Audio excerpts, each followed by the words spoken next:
right off the bat, Diana is mentioned, and I'm very happy with that. And then on the next page, we learn that she has a child and calls her Anne Cordelia, which is so sweet. I love it.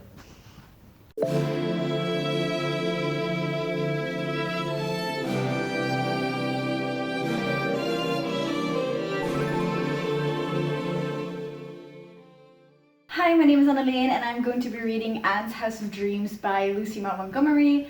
This is the 5th novel in the Anne of Green Gables series. I read the first 4 and I made reading vlogs starting from the 2nd book. I also made a little book haul, so if you want to watch any of my other Anne of Green Gables content, you can do so over here. I was a little bit disappointed with the previous book called Anne of Windy Willows or Windy Poplars, depending on where you're from, but I think that has to do with the fact that it was actually written after all of the other books were written.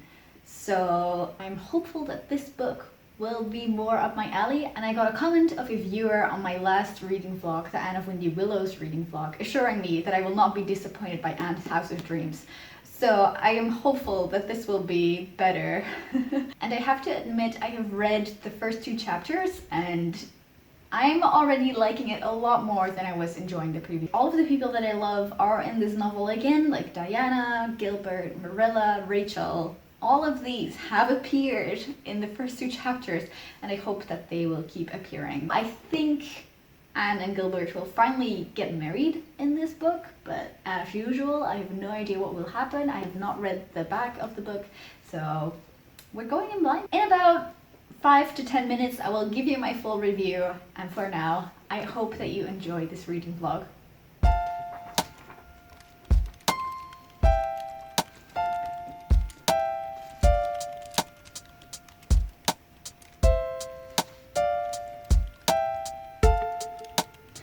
I'm so amazed. Like, Paul gets mentioned, and he was like a little child in, I think, Anne of Avonlea. Is that correct? Yeah, in like the 2nd novel he was a prominent character and he was just a little kid. And now he's 19 and I'm like, wow.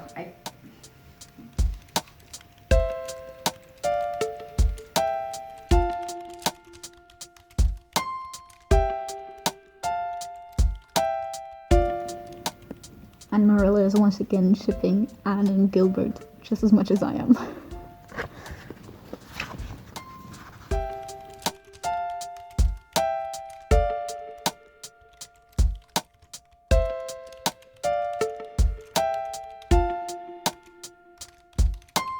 Just a short update. I really like Anne's House of Dreams. We just got introduced to Leslie Moore and she's so interesting. I wanted to know all about her and it's good.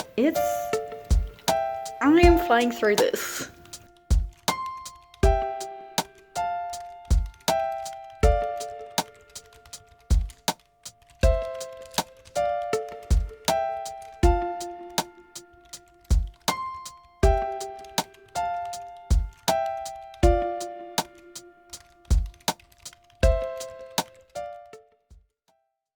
I finished Anne's House of Dreams yesterday and I absolutely loved it. I'm so happy that I started reading this. I read it in, I think, about a week. It was so good, very refreshing and uplifting after Anne of Windy Willows, of which you can see my reading vlog up here.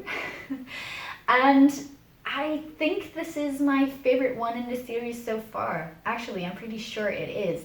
We got to spend a lot of time with only a few characters, so we really got to know them. In the last one, we met a lot of different characters, but we only saw them for like a couple of chapters each, like maybe 2 or 3, maybe 4. But in this one, we spent the entire time with, of course, Anne and Gilbert, but also Leslie Moore, Captain Jim, and Miss Cornelia.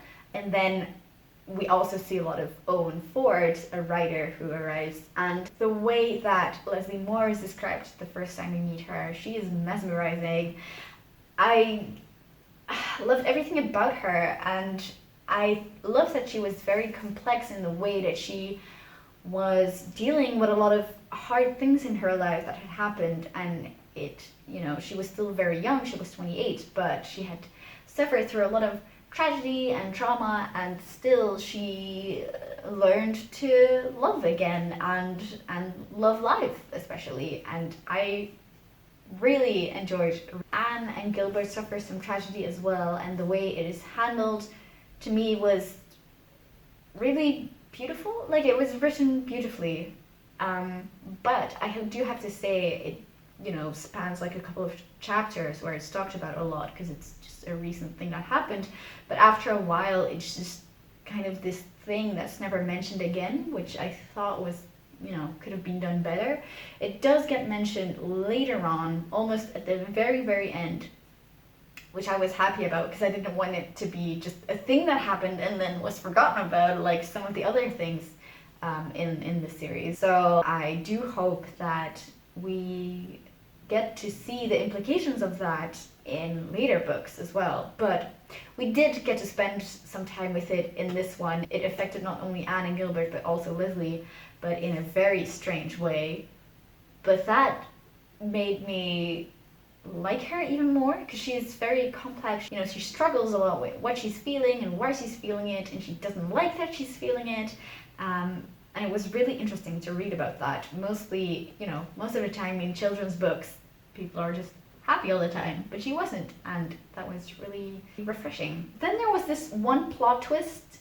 I will talk about it, so skip to this time code if you don't want to know about it. Owen Ford and Leslie Moore are falling slowly in love, but Leslie Moore is married to Dick Moore, who had disappeared for about a year until Captain Jim found him on some island with a head wound and brought him back to Leslie Moore.